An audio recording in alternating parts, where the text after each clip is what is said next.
Namaste and welcome to Pods by PEI, a policy discussion series brought to you by Policy Entrepreneurs, Inc. I am Shivangi Paudyal. In today's episode, PEI colleague Khushi is in conversation with Professor Katharine Rankin on eating and being fed, competing ethics of community-based road building in Nepal. Katharine Rankin is a professor in the Department of Geography and Planning at the University of Toronto. She's the author of Cultural Politics of Markets, Economic Liberalization and Social Change in Nepal, and other academic publications related to research interests in the areas of politics of planning and development, comparative market regulation, feminist and critical theory, neoliberal governance, and social polarization. Recently, she published an article titled Between Eating and Being Fed, Competing Ethics of Community-Based Road Building in Nepal with Shyam Kumar, Lagan Rai, Elsie Lewison, and Sarah Schneiderman, which explores local ethical logics in Nepal's community-based road building program. The conversation begins with one of the field memos from Katharine's study. The two discuss this paper to examine how Nepal's community-based road building initiatives reflect and shape the complex relationships between citizens, the state, and socio-economic systems. Through an anthropological lens, they explore how local cultural values, political dynamics, history, and social meanings shape perceptions of corruption, participation, rule-breaking, and governance. Like listening to pods? We'd love to hear your thoughts, so please follow us on Spotify, Apple Podcasts, YouTube, or wherever you listen to the show. You can also follow us on Twitter at @tweet2PEI and on Facebook and Instagram at Policy Entrepreneurs Inc. for updates on the latest episodes. We hope you enjoy the conversation.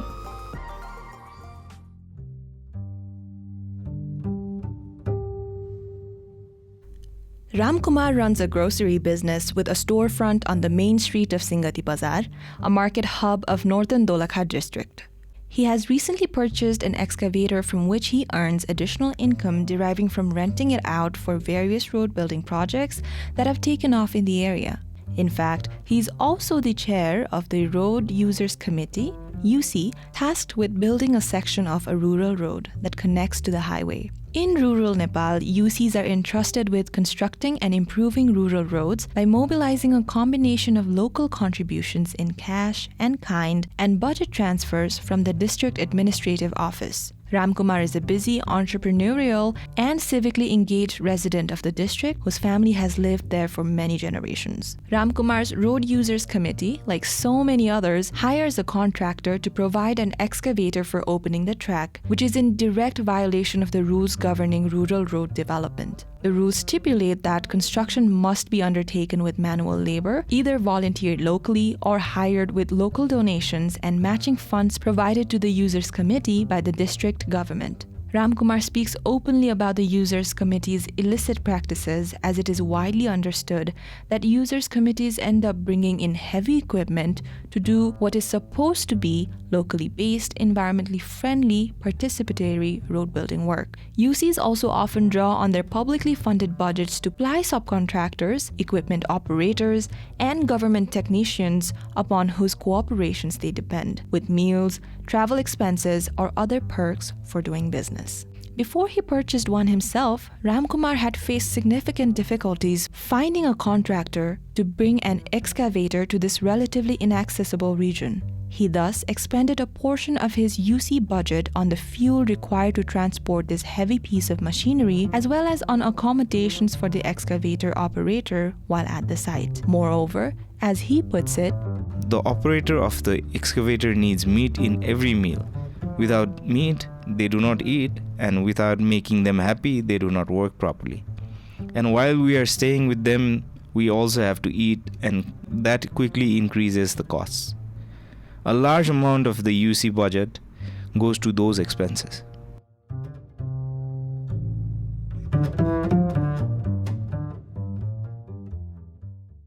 Katharine, why don't we begin by addressing the elephant in the room, which is why are two social scientists, or people in the social sciences, talking about infrastructure? What is the anthropological view of understanding an infrastructure? Thanks, Khushi. That question makes me laugh a little bit, given how powerful images of big, large-scale infrastructure are, and also the power wielded by engineers and others involved in the sort of physicality of infrastructure. And interestingly, as we started to do the research, we came to understand how universally societies are kind of implicated and involved in an everyday way, those very physical, material, things like roads and airports and bridges. In fact, underlying infrastructure is a whole zone, right, of politics and social relations, and we could say political economies, dynamics of justice, injustice, inequality, opportunity, aspiration, fear, right? So there's a whole kind of, you can also call it affective or emotional side of infrastructure, like who thinks of that? But it turns out that there's a whole field in anthropology, like and in geography, which sometimes people even call a subfield of infrastructure studies, and that term isn't even only referring to the materiality of infrastructure, but a whole way of thinking. So I don't know if we want to talk about that. I'm just saying there's this whole zone of scholarship that is understanding infrastructure quite differently than we tend to as we walk around in our worlds. And I think you did just that in your study as you looked at all of these socio-cultural and political events that take place in road building in Nepal. Now, before we get to that, why was road building important for you to study? So I never expected in my life to be doing research on roads as a social scientist.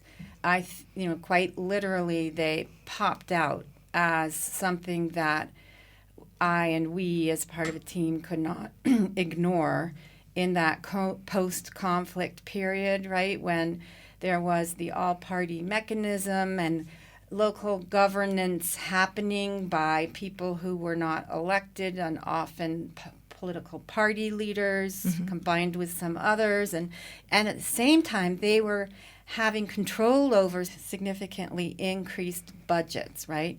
So we were in the field, quote unquote, in 3 districts in Nepal, Mountain, Hill, and Himalaya, and noticed that across all those districts, what local governance organizers were investing in was roads, right, obviously. But it was just an extraordinary spectacle to behold at that time, as I'm sure you know. And I'm talking about rural roads, not what we call the strategic road network, the highways, but actual agricultural, local, rural roads, sometimes district roads, just being plowed through the hillsides and the river valleys and the flood, plains and so forth at this extraordinary pace. And there's been so much in the media on that process. But as a group of scholars interested in so-called post-conflict local governance, you just could not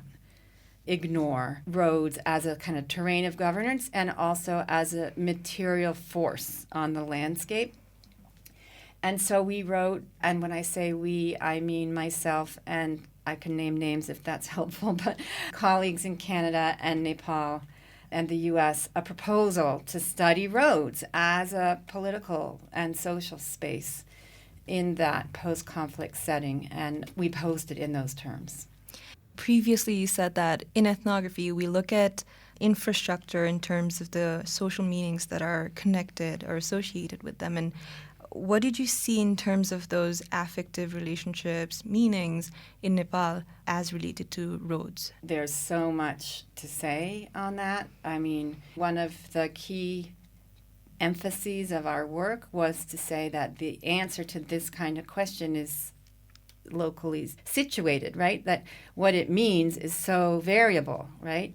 It's an obvious point that to politicians, roads means votes, right? They mean patronage dynamics. They mean who can we, I don't need to say any more on that. But that aspirational impulse is not just limited to politicians. Obviously, roads hold out this vision and this aspiration of connectivity and economic development and opportunity, that's fairly universal. What's interesting is that when you start to probe about experience and meaning, that there's also quite a bit of deep local insight about what are the paradoxes and the contradictions and the challenges. Well, roads are muddy, roads are dusty. This is significant in everyday life.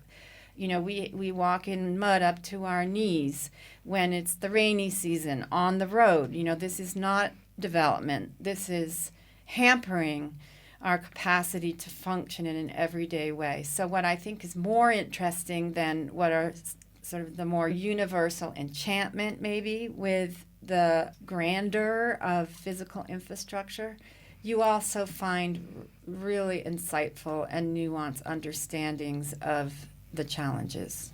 Mm-hmm. And so in your study, something that was really central was the evolution of how road building was approached in the policy space as well. And here is where community-based road building as an approach comes up. For this conversation, can you give us a brief introduction as to what a user committee-based road building is? And how did it come about? How does this fit in the larger evolution of pursuit of roads in Nepal? Thanks for that. So when it comes to rural roads, there are basically two modalities of construction.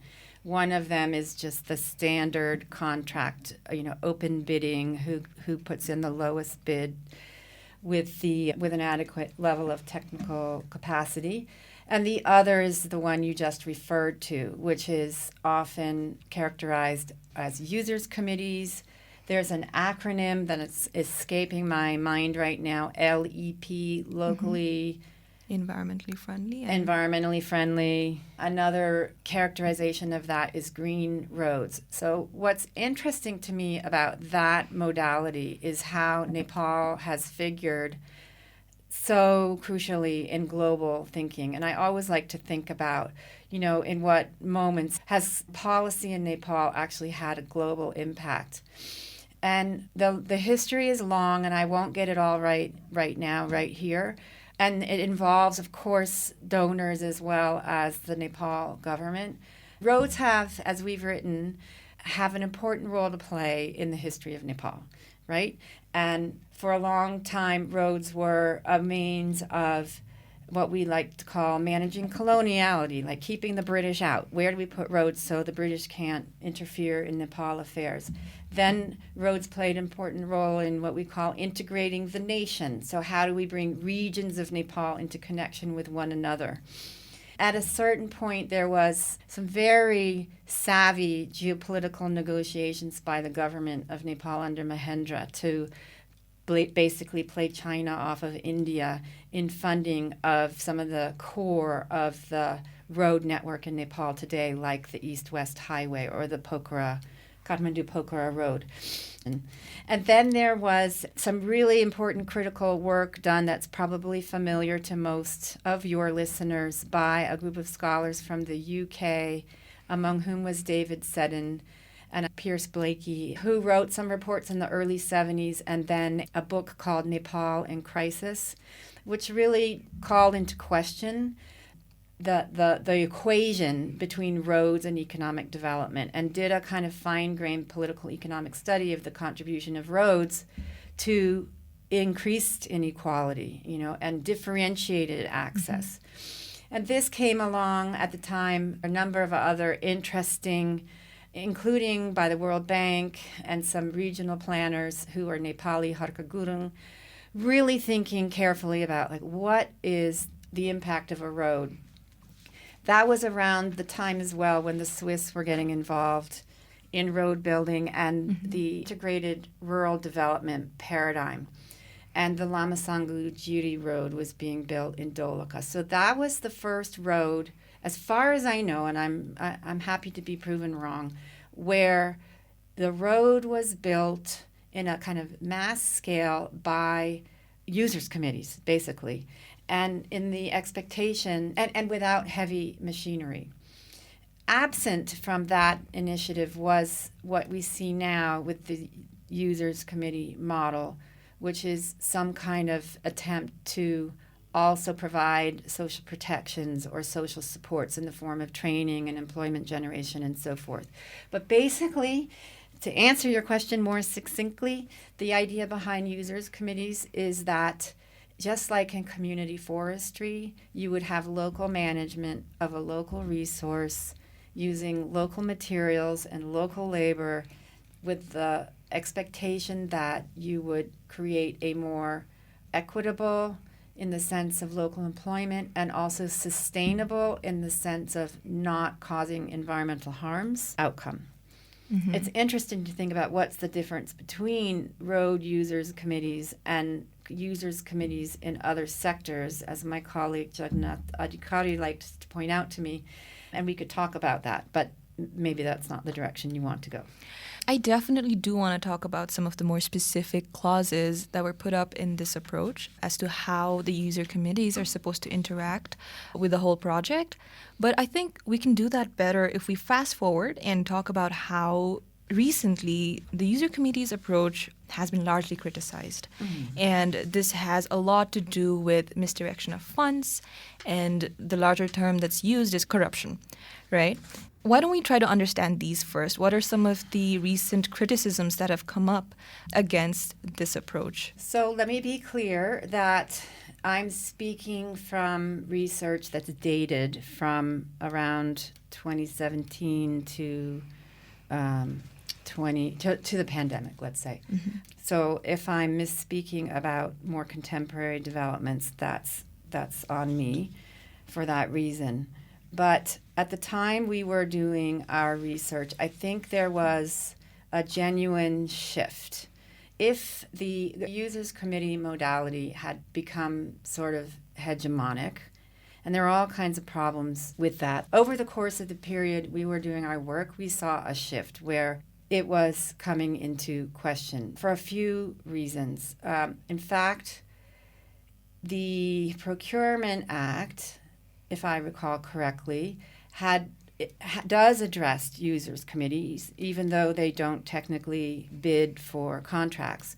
And it does so because it specified a ceiling within which users groups could engage contractors without officially going through the procurement process of submitting bidding. And so what this did was create this opportunity for users committees to not, to hire contractors, in fact, against the sort of general principle that it would be that roads would be built through manual labor, and that they then could do so without any of the oversights that accompanied the procurement process, which are, of course, themselves faulty, ineffective. Mm-hmm. And then so that's one dimension of it.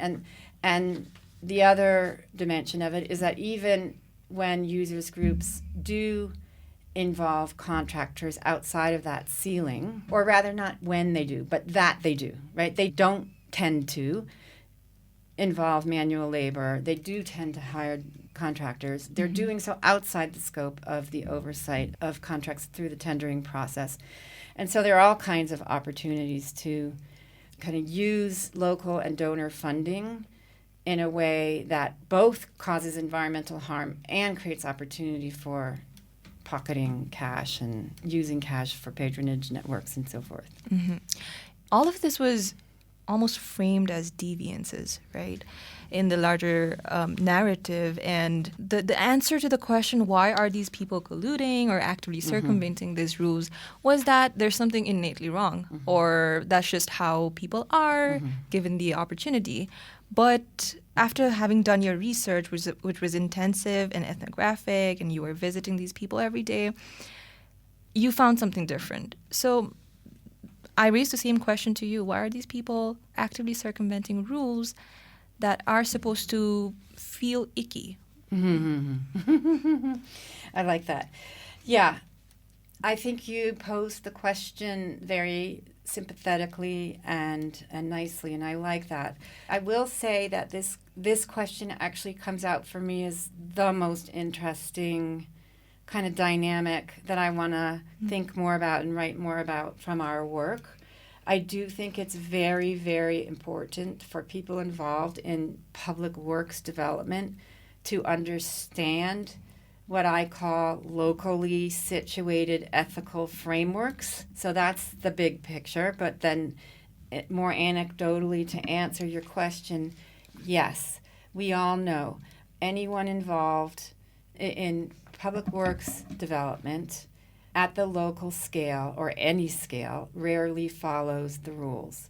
If you're talking about the users committee modalities, they rarely volunteer their labor as required in many contexts. They rarely maybe even use manual labor. They might hire a bulldozer. They rarely refrain from using public budgets to dine and feast with the technician who's coming to evaluate their work and whose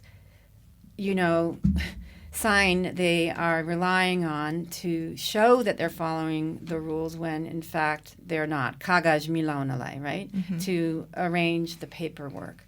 Everyone is familiar with all of this. So why? And I think the answer to that has to be quite specific to the particular thing you're looking at. When a users committee decides that they're going to covertly hire a contractor to use a bulldozer to open a track when they are mandated to do this with manual labor, they are doing that for several reasons. One is that, the local labor market pays a much higher rate than they're going to be paid out of some project to work on the road.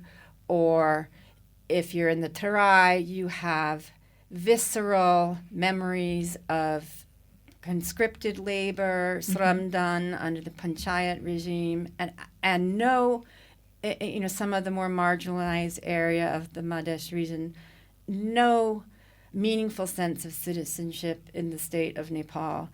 So while the reasons for withholding labor contributions, whether volunteer or minimally paid at government rates, differ by region, there's a lot of antipathy toward contributing labor to public works projects.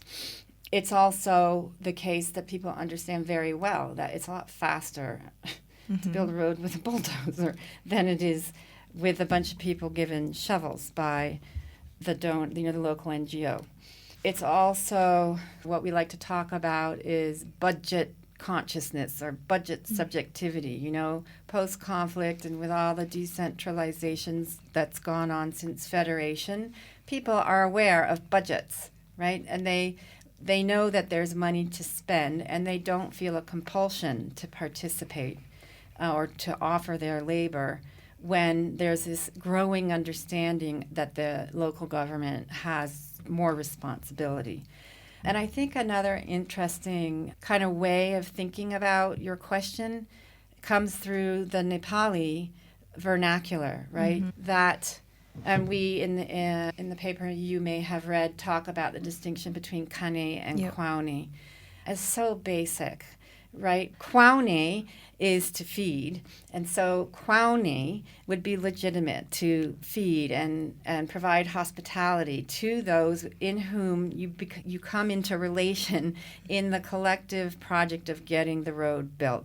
To feed is a sort of universal impulse in Nepali communities, right? You are providing hospitality, right, to a technician or to constituents whose approval you're seeking, and it's perfectly legitimate within reason. And kani, to eat, and so eating is not legitimate, right? So, and there's all kinds of eating going on, and people in communities understand that as much as you do, right? And they can make the distinction. What's kani? What's kwauni? And so kwauni is okay, and kani is not okay. Kani is taking PC, personal commission, to do that kagaj milauni, to sort the paperwork so that it looks like what you're doing is legitimate according to the rules, for example. So there's quite a strong vector of moral judgment that I think is very useful when we think about road development or public works development.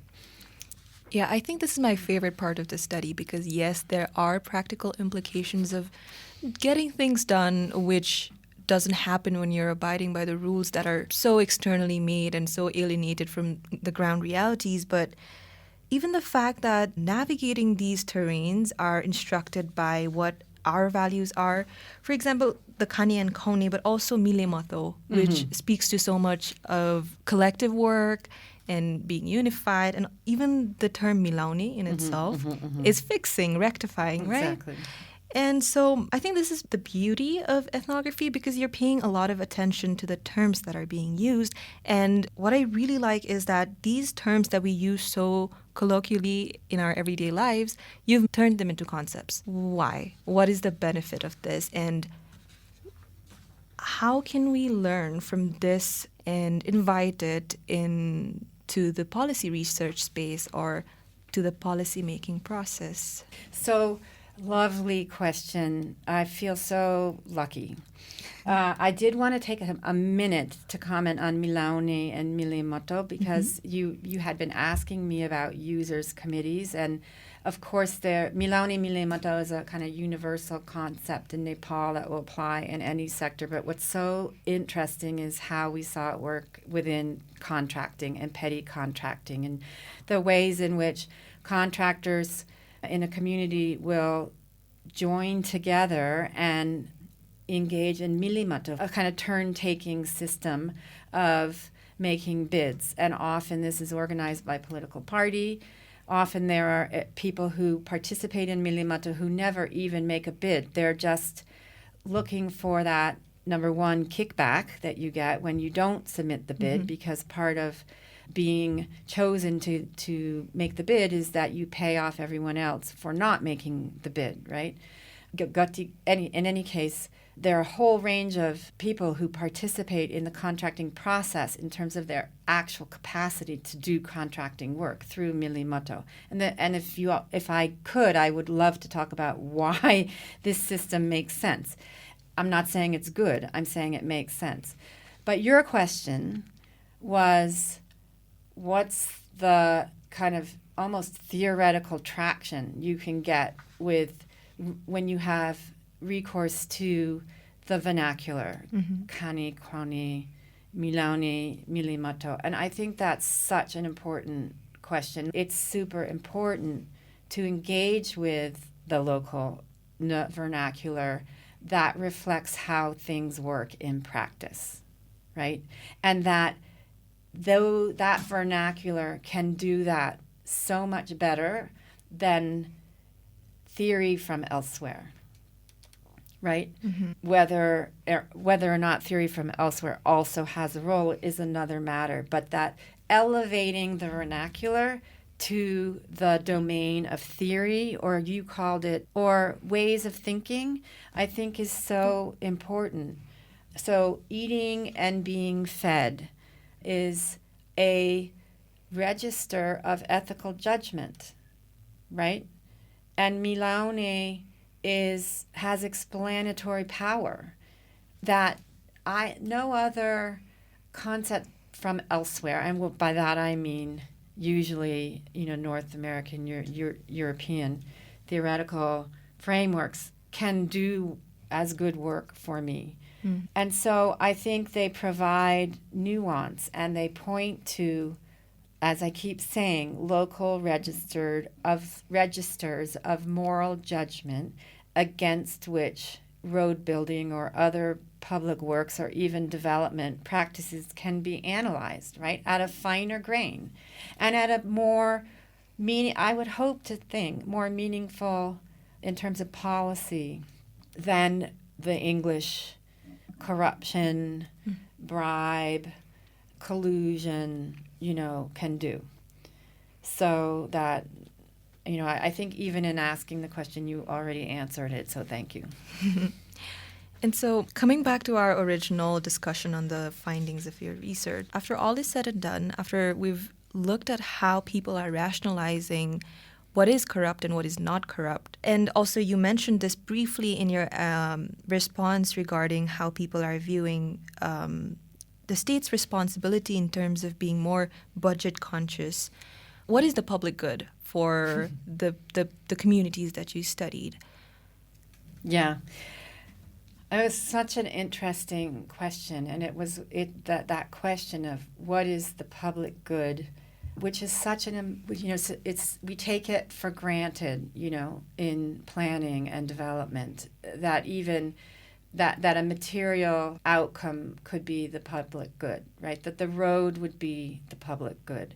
And I think it's one of my favorite findings, actually, from the work. And I'm not saying it doesn't need still more nuance, but something like, getting quality roads built in a way that honors relationships, obligations, social relations, that honors also the demands on people's time, not assuming they're universally available to volunteer, while also actually mitigating against, being aware of, and working against concentration of wealth and opportunity among the people who already have it, right? So in that register, using public budgets for modest acts of kwani, right, would be kind of contributing to the public good, while pocketing cash or giving kickbacks would be harmful to the public good. So that, a key kind of principle here is that public budgets should be distributed widely among those who are performing the public service of getting a road built, but doing that in a way that isn't unduly elevating, those who are already in positions of privilege, and also, deliberately seeking to provide opportunity to those in marginalized positions. And these are what we can find, the perspectives that are floating. I don't know, I just wanted to make a point about how these things, these deeply held values, do not really come out explicitly, but are always almost carried by behaviors that we see, which is the whole circumventing of the rules that they had.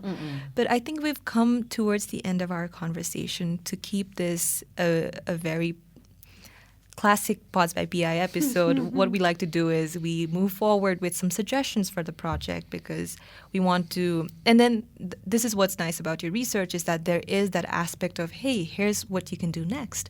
And of course, this is to also say that scrapping it off and going back to marketizing the whole project, making it how things were, and not even trying to be inclusive is not the way forward. So what is? Yeah, I mean, as you might guess, I always do hesitate to go too directly into what you might call policy recommendations. But I actually, as a planner, so I'm a professor in a planning department, I also do think it's our responsibility to think about what are the implications anyway. And so, to stay at the fairly abstract level for a moment, I do think it's worth sort of charting out local moral frameworks and actually making a typology or something, like okay, not okay. And then thinking about, well, where do those frameworks align with the existing rules? And when they do, then that's a space where it is reasonable to talk about accountability and enroll people who are both in positions of power and people who are not in enforcing the rules, because they have resonance with those local moral registers. Do you get me? Yeah. And that where there's dissonance, then you have to rethink the rules, because all of that good governance and accountability, none of it's going to work. It's just not going to work, because people are not going to oblige, and nor should they necessarily.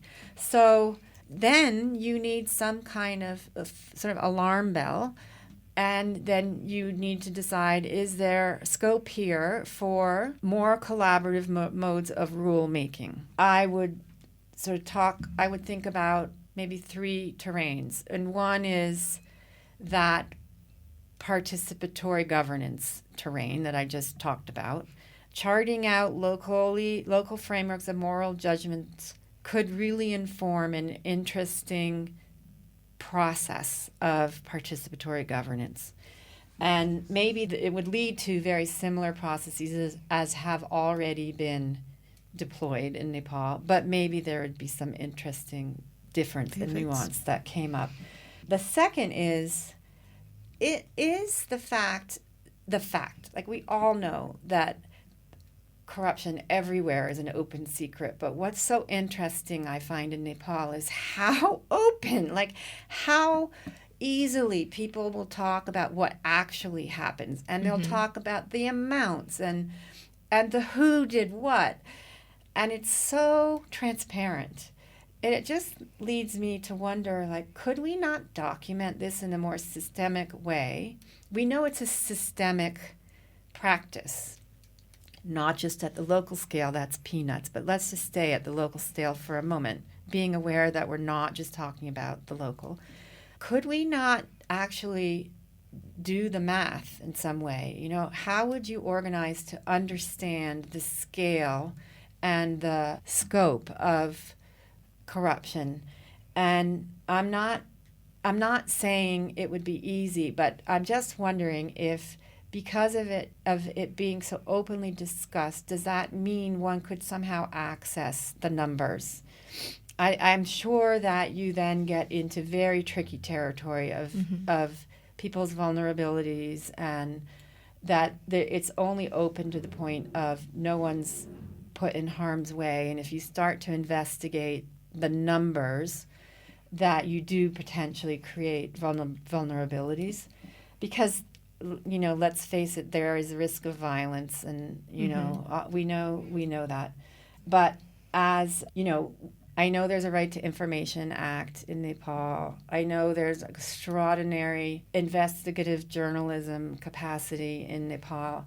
I know there are people in the local, like civil service and in local governments, who are allies in this kind of question about, you know, we need to document the harms, but we can't pathologize people and make, like you said, make it look like people are deviant and that people are the problem. Rather, there are systems and instances and circumstances. Thank you.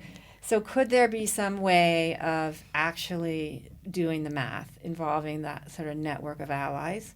And then the last is just a whole bunch of basic transportation justice or infrastructure justice commitments, right? Like, so obvious. A road, it has to not cause harm. It has to not cause harm to marginalized people. It has to not cause harm to the environment. It has to create opportunities in a fair way. That has to include fair treatment for travel, as well as, you know, road infrastructure development. So what about, when people talk about public transportation here, and it's coming from North America, this is one sort of zone of difference I do find interesting. Here they mean actually syndicates, right? Syndicates, or at least privately owned services. But what about public service? What happened to the Saja? I know there's a whole story that transportation could also be a space of actual public service, like government-provided public service. Bicycle facilities. I don't mean bike lanes in cities. I mean sometimes just a modest paved road to accommodate a motorcycle or a bicycle is the transformative outcome that's needed. Whereas some of the track, you know, widening and all that it's more than what is actually needed in everyday practice. So some of the third domain I would characterize as transportation justice. So process, math, hisab, and transportation justice. I think what I'm hearing a lot in your answer, this particular response, is that it's not really about changing the way things we've been doing or what we've been trying to achieve in terms of making the whole process more participatory and, as a result, transparent, but doing it better, finding ways of doing the basics better. And that brings me to the end of the conversation. Thank you so much, Katharine. That was amazing. Your insights were so deep and so moving for me, even in the paper. I hope you enjoyed the conversation as much as I did. I learned a lot from you. Thank you, Khushi. Thank you.